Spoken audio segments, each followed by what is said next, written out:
और वो खत जो है कम्युनिकेट जीएचक्यू को हो गया है।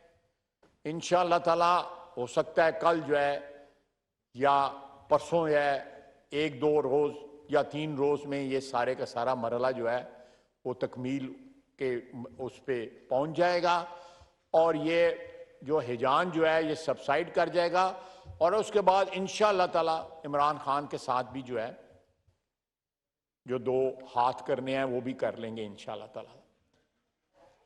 लेकिन मैं यहाँ पे अभी मैं एक प्रोग्राम की रिकॉर्डिंग पे गया हुआ था। हामिद मीर साहब जो है वो कॉम्पेयर थे या वो एंकर पर्सन थे। उन्होंने मुझे बताया कि इस बंदे को एक गोल्ड मेडल मिला था, वो भी इसने बेच दिया, उनके पास स्टोरी है वो। और आज 8 बजे उन्होंने स्टोरी जो है पता नहीं अभी 8 बजने में टाइम है, उन्होंने स्टोरी बतानी है।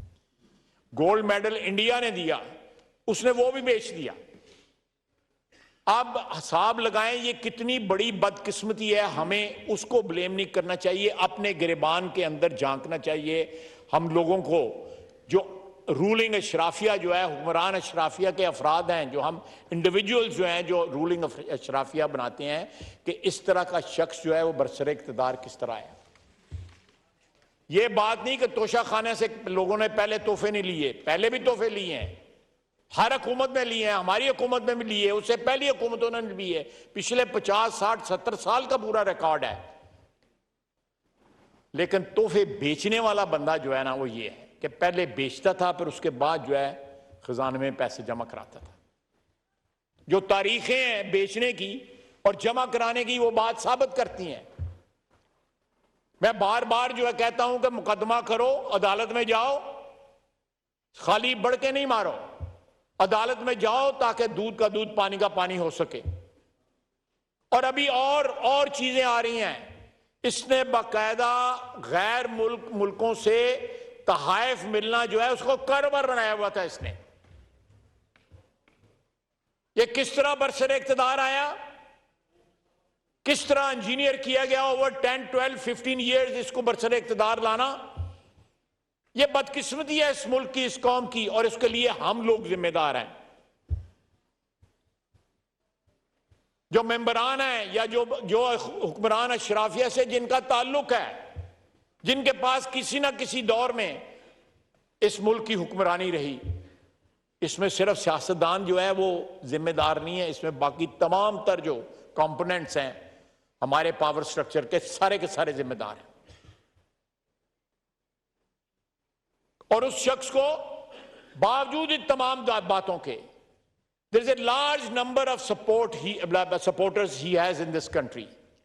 इसको डिनाई नहीं किया जा सकता।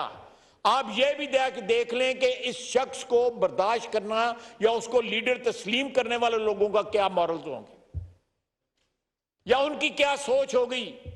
ये लम्हा फिक्री है सारी कौम के लिए कि हमारी मोरालिटी के स्टैंडर्ड्स जो हैं वो कहां पे पहुंच चुके हुए हैं, कि हम अपने लीडर्स के अंदर क्या क्या चीजें जो है देख रहे हैं, तश्तज़बाम हो रही हैं, आंखों के सामने नजर आ रही हैं, और हम उनको इग्नोर करके उनको अपना लीडर मान रहे हैं।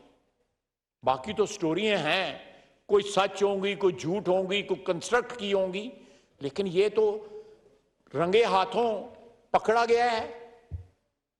जिस तरह पंजाबी में कहते हैं गले के अंदर इसका हाथ था और पकड़ा गया है, वो डिनाई नहीं कर सकता।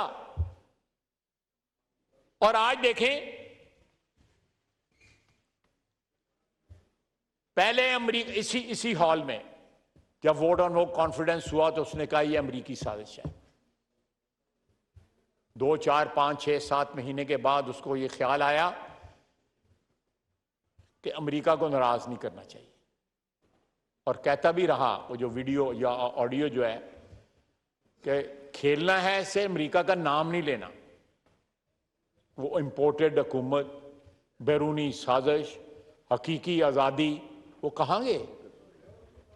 और किसी अमरीका बरे जिम्मा हो गया, उसको इन्होंने बेकसूर करार दे दिया। उसके बाद दूसरा इल्जाम था कि फौज ने या इंटेलिजेंस एजेंसीज ने या एस्टेब्लिशमेंट ने हमारी मदद की है इस वोट ऑफ नो कॉन्फिडेंस में। उनको भी बरी जिम्मा करार दिया। ये एक लिहाज से ब्लेसिंग है कि उन्होंने तस्लीम किया है कि ना एजेंसियों का काम है ना अमेरिका का काम है, ये इस ऐवान के मेंबरान का काम है कि उन्होंने मेरे खिलाफ वोट ऑफ नो कॉन्फिडेंस किया, क्योंकि उन्होंने कहा कि कम से कम रोक तो सकते थे ना। जब ये लफ्ज कहते हैं कि कम से कम रोक तो सकते थे, इसका मतलब है कि हम यहां पे जो आईनी इकदाम उठा रहे थे उनको रोकने के लिए वो दावत गुनाह दे रहे थे कि भैया इंटरवीन करो और ये मेरे खिलाफ जो कुछ हो रहा है इसको रोको और मेरा इख्तिदार बचाओ। जनाबे वाला, जनाबे स्पीकर, कितनी बड़ी बदकिस्मती है इस मुल्क की, इस कौम की, और इसकी जिम्मेदारी जो है हमारी अशराफिया को। मैं अभी एक मीडिया को इंटरव्यू दे के आया हूं कि यहां पे सियासतदानों ने या पार्लियामेंटेरियंस ने, हम अपनी पहले गलती तस्लीम करते हैं, अपनी बरादरी की गलती तस्लीम करते हैं कि 75 साल में शायद हमने जिन तवक्कुआत के साथ हमें इस ऐवान में, इस मुकद्दस ऐवान में भेजा जाता है, हमने वो तवक्कुआत पूरी नहीं की। फिर उसके बाद एग्जीक्यूटिव आ जाती है जो इंतजाम और इंसराम जो है इस मुल्क का जिनके हाथ में है। क्या वो ये चीज एतमाद के साथ कह सकते हैं कि उन्होंने 75 साल में इस मुल्क के साथ हुक्मरानी जो है, जो परपेचुअल हुक्मरानी तो उनके पास रही है। हम तो कभी आते कभी चाहते हैं, कभी मार्शल लग गया, कभी फौज आ गई, कभी रुल गए, कभी जेल में चले गए, लेकिन परपेचुइटी में अगर किसी की हुक्मरानी रही है तो ब्यूरोक्रेसी की रही है। या एस्टैब्लिशमेंट को मैं बाद में लाता हूं, वो एस्टैब्लिशमेंट के साथ भी रहे, hand in gloves with establishment and with the political governments. They must also assume responsibility of what is happening with Pakistan today. उसके बाद मीडिया, आप मीडिया देखें, मैं एहतराम करता हूं मीडिया का। आजादी राय जो है वो एक बड़ा मुकद्दस हक है, उसका एक अपना तकद्दस है। ज्यादा दूर न जाए, आज ही देखें, सुबह से एक हिजान है कि जी समरी आ गई, समरी आ गई, समरी चली गई, नाम आ गए, डोजियर चले गए, डोजियर आ गए। किसी ने वेरीफाई करने की कोशिश भी नहीं की, क्योंकि ये अदारे कमर्शियल हो चुके हुए।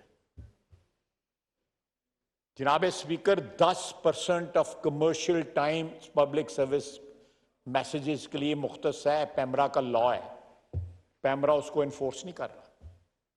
बड़े लोग हैं, बड़े बड़े चैनल्स हैं, पैमरा भी कॉम्प्रोमाइज हो जाता है। वो टाइम जो है वो रात के 12-1 बजे जब कौम सोई होती है तो वो पब्लिक सर्विस मैसेजेस आते हैं। इकोनॉमी का बुरा हाल है, यहां पे बचत और कफायत शारी की जरूरत है, या आप इकोनॉमी के मतलब दूसरी चीजों के मतलब लोगों को आगाही दें, यह आपका काम है। लेकिन कोई जो है ना उसको तवज्जो नहीं दे रहा। उसके बाद हमारी एस्टैब्लिशमेंट 4 दफा टेक ओवर पाकिस्तान में किया है उन्होंने। 35, 37, 36 साल जो है डायरेक्ट हुक्मरानी की है। 11 साल अयूब खान के, 3 साल याया खान के, वो 10-11 साल जनरल ज़िया के, और 8-9 साल जो है आप जनरल मुशर्रफ के लगा लें। आज जिस यहां पे भी ये खड़े हैं, इन हुक्मरानियों की भी जो 13, 36, 37 साल की है, उनकी जिम्मेदारी भी है। फिर जो है उसके बाद जो है डायरेक्ट हुक्मरानी नहीं, लेकिन इनडायरेक्ट हुक्मरानी जो है बाय मैनेजमेंट जो है करते रहे। तो आज ये वक्त है, एक ऐसे मोड़ पे जनाब स्पीकर हम खड़े हैं। हमारा बिग बिजनेस देख लें, आप एफबीआर का देख लें, टैक्स उठा के देख लें कितने लोग टैक्स देते हैं। पाकिस्तान एक वाहिद मुल्क है जिसमें मार्केटें रात के 12-1 बजे, हमारे यहां पे बिजली की लोड शेडिंग होती है। हमारे पास बिजली जो है लोगों की रिक्वायरमेंट पूरी करने के लिए काफी नहीं है। गरीब आदमी जो है अफोर्ड नहीं कर पाता। ये तमाम मार्केटें जो हैं जो रात के 12-1 बजे तक खुलती हैं, अल्लाह ताला ने हमें सूरज की रोशनी से नवाजा है, अपनी रोशनी से नवाजा है, अपने नूर से नवाजा है। उसमें आधा दिन असी सुते रहने, 1:30-2 बजे हम मार्केटें खोलते हैं। ये जमाने में पनपने की बात वाली बातें हैं। क्या किसी को एहसास है इन सारी बातों का? एक ही आजकल इशू है, कोई इशू नहीं है पाकिस्तान में। इस मुल्क में बहुत दफा आर्मी चीफ जो है आए चले गए, रिटायर हुए। एक ट्रांजैक्शन है जो हर 2-3 साल बाद, 3 साल बाद कभी लेट हो जाती है।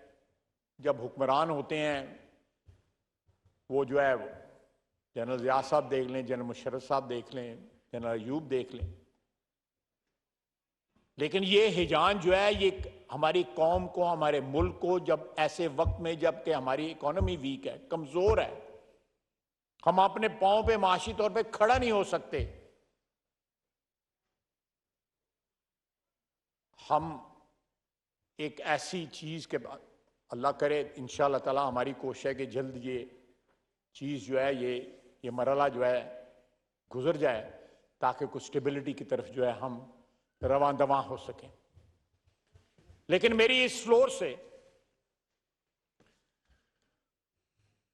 ये गुजारिश है, ये तमाम तबकात जिनको मैंने एड्रेस किया है, मैं एक पॉलिटिकल वर्कर हूं, एक पॉलिटिकल लेगेसी का मालिक भी हूं मैं, या जानशीन भी हूं। मैं ये सोचता हूं, व्हेन आई लुक बैक, 6-7 दहाइयां पीछे मैं देखता हूं तो पाकिस्तान ने खोया है, पाया कुछ नहीं है। पॉलिटिकल कल्चर जो आज से 15 या 20 साल इस हाउस में बड़े ऑनरेबल मेंबर्स जो है ना पहली दफा आए, कोई दूसरी दफा आया है, लेकिन जो 90 की दहाई में शाह साहब बैठे हुए हैं और मेरे बड़े दोस्त बैठे हुए हैं, जो उस वक्त पॉलिटिकल कल्चर था, 10 गिरबान थे पीपल्स पार्टी और पीएमएलएन, लेकिन फिर भी एक कल्चर मौजूद था, एक पॉलिटिकल कल्चर जिसमें लिहाज था, आंखों में हया थी, कोई रिवायात थी, सब के सब मलियामेट हो गई। Who will share the responsibility? क्यों मलियामेट हो गई हैं रवायात? माशरे की रवायात तो सियासी रवायात भी, माशरे की आम रवायात जो होती हैं, जिन पे माशरे की बुनियाद होती है, जिन पे मुआशरा खड़ा होता है, सारी रवायात जो है, मैं गुस्ताखी नहीं कर सकता, मैं कि मजहबी हमारे जो रहनुमा है वो किधर चले गए, वो किधर है इस वक्त? हर चीज जो है, हर चीज, मैं थोड़ी सी लाइन क्रॉस की तो मेरे पे कोई इल्जाम ही ना लग जाए, लेकिन ये सारी की सारी जिम्मेदारी, कोई बरी जिम्मा नहीं है इससे हर तबके की, हर चीज कमर्शियल हो चुकी है यहां पे। जनाब speaker, let's hope and pray कि we cross this threshold in next 2-3 days. अल्लाह का फजल है, मुझे पूरा यकीन है कि इंशाअल्लाह ताला जिस तरह प्रेडिक्शंस की जा रही हैं, जिस तरह नाम लिए जा रहे हैं, जिस तरह ये उम्मीद की जा रही है कि वजीर आजम जो है वो कोलिशन गवर्नमेंट का है, प्रेसिडेंट जो है वो पीटीआई का है, ये समरी भेजेगा, वो समरी पे बैठ जाएंगे। मुल्क का सोचें, पाकिस्तान की अफवाज के सरबराह की तयनाती है, जो 7-8 लाख या 9-10 लाख जो है बाकी अफवाज भी शामिल कर ली जाए, एयरफोर्स और नेवी, उसके एक लीडर की, एक चीफ की तयनाती है, जिनके हाथ में हमारी मुल्क का हिफाजत का जिम्मा है, जो बरमला कह रहे हैं, अनाउंस कर रहे हैं कि हमने अपने आप को न्यूट्रल कर लिया है। लेट्स सपोर्ट देम, उनको ये अपॉर्चुनिटी दें, हम सियासतदान ये अपॉर्चुनिटी दें कि वो अपने इस प्लेज को अपने इस वादे को पूरा कर सकें और जो आइन और कानून ने उनको हक या ड्यूटी या फर्ज दिया है उसको वो निभा सकें। मुझसे पूछा गया कि क्या आप और पिंडी एक पेज पे हैं, ये बाहर पूछा गया अभी थोड़ी देर पहले, तो मैंने उनको जवाब दिया पेज सिर्फ आइन और कानून का है और कोई पेज नहीं है। इमरान खान की तरह ये मफादात का पेज कोई नहीं है, मफादात का पेज नहीं है, यहां पे सिर्फ आइन और कानून का पेज है और हम उस पेज पे एक हैं। तमाम अदारों को उस पेज पे एक होना पड़ेगा, चाहे ये अदलिया है। मैंने जब इक्तदार के कंपोनेंट्स की बात की, मैं अदलिया का नाम भूल गया। को अदलिया की तारीख भी कोई काबिल फख्र नहीं है हमारी तरह। उनकी तारीख में भी बड़े बड़े जो है, जिसको कहते हैं वो ऐसे लम्हात आए जिसको ना याद किया जाए तो बेटर है। तो जब तक सारे अदारे जो हैं वो एक पेज पे नहीं होंगे और वो पेज जो है मफादात का पेज नहीं होगा, वो पेज जो है आइन और कानून का पेज होगा। इस मुल्क के 22 करोड़ आवाम जो है, जिसमें से 3.5 करोड़ जो है इस वक्त खुले आसमान के नीचे है, उनके मफादात का पेज नहीं होगा जब तक, स्पीकर साहब, जब तक मेरे ज़ाती मफाद का पेज या किसी और के ज़ाती मफाद का पेज या किसी ग्रोही मफाद का पेज या किसी इंस्टीट्यूशनल मफादात का पेज, वो पेज नहीं है, वो ख्वाहिशात हैं, मफादात हैं।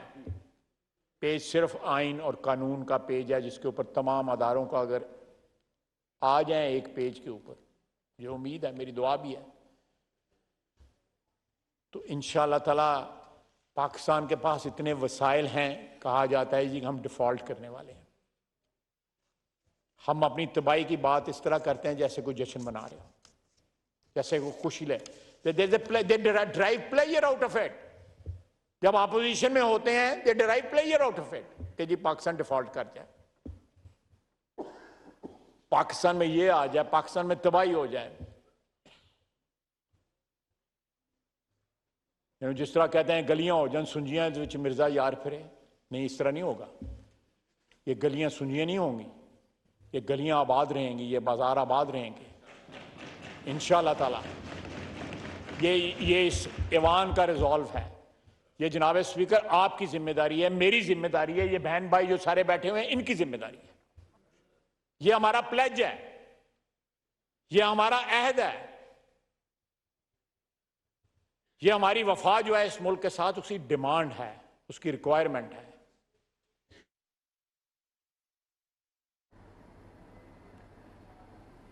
वफाकी वज़ीर दिफ़ा ख्वाजा मोहम्मद आसिफ इस कौमी असम्बली में इज़हार ख्याल कर रहे हैं। उन्होंने कहा कि इमरान खान के दौर में गुर्बत, महंगाई और करप्शन बढ़ी थी। इमरान खान अपनी नाकामियों का मलबा इदारों पर मत डालें। उन्होंने मज़ीद कहा कि इमरान खान का नज़रिया है कि वोट हासिल करने के लिए काम की बजाय दूसरों को चोर चोर कहो तो वोट मिल जाएगा। उम्मीद है कि तैनाती का अमल जल्द मुकम्मल कर लिया जाएगा। वज़ीर दिफ़ा ख्वाजा आसिफ कौमी असम्बली में इज़हार ख्याल कर रहे थे। उन्होंने कहा कि इमरान खान मुल्क में इंतशार और हिजान को हवा दे रहे हैं, उनसे आइनी तरीके से ही निपटा जाएगा।